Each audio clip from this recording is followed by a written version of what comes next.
Healthy બનવું છે એ પણ ગુજરાતી કિચનમાં, તો આ બે રેસીપીમાં માસ્ટરી કરો. તો પહેલું છે ગ્રીક યોગર્ટ. ગ્રીક યોગર્ટ નામ સાંભળે તો એવું લાગે કે ક્યાંની રેસીપી હશે, ગ્રીકની કે શું છે આ?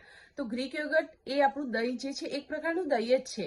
તો આપણે કઈ રીતે બનાવવું ચલો શીખીએ. તો પહેલા દૂધ લઈ લેવાનું તપેલીમાં, એ દૂધનું મસ્ત ઉકાળી દેવાનું, લાઈક ઉભરો આવી જાય, એક બે ઉભરા આવી જાય ત્યાં સુધી ઉકાળી દેવાનું. પછી એને સાઈડમાં મૂકી અને દૂધ વોર્મ થાય, એટલે બહુ જ ગરમ નહીં, માપનું થોડું ઠંડુ થાય ત્યારે એમાં 2 ચમચી બીજું દહીં આપણે જે મેળવણ કહીએ ને એ થોડું એડ કરવાનું અને પ્રોપરલી મિક્સ કરી અને એને ઢાંકી અને 6 થી 8 કલાક સાઈડમાં મૂકી રાખવાનું. હવે એકવાર આ દહીં આપણે ચોસલા જેવું ઘરે દહીં બનાવતા હોય એવું દહીં બની જાય ને પછી એક રેશમી કપડું લેવાનું, એની અંદર જેમ શ્રીખંડ બનાવવા માટે આપણે દહીંમાંથી પાણી નીકાળી દઈએ ને એ રીતે પાણી નીકાળી દેવાનું, એને કપડામાં બાંધી લટકાઈ દેવાનું, એટલે બધું પાણી એનું નીકળી જશે.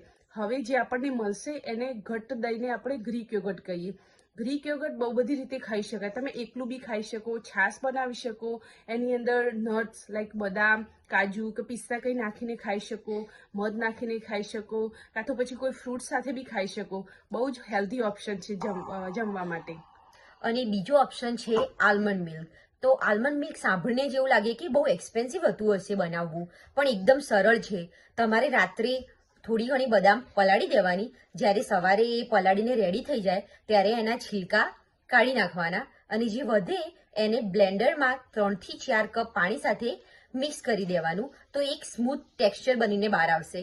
અને જ્યારે તમે બ્લેન્ડ કરી લો ત્યારે એને મલમલના કપડામાં છાની લેવાનું અને જે વધે એ કંઈ નહીં પણ આલમંડ મિલ્ક છે. હવે તમે જો લેક્ટોઝ ઇન્ટોલરન્સ છો અને તમને દૂધની બહુ ક્રેવિંગ થાય છે તો તમે આલમંડ મિલ્ક એક ઓપ્શન તરીકે યુઝ કરી શકો છો. અને તમે ચા પણ પીતા હોય તો કાળી ચા બનાવી અને એમાં થોડું આલમંડ મિલ્ક એડ કરી અને પી શકો છો. તો એક સારો એક ઓલ્ટરનેટિવ ઓપ્શન છે for dairy free.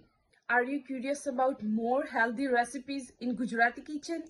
Please comment and thank you for watching.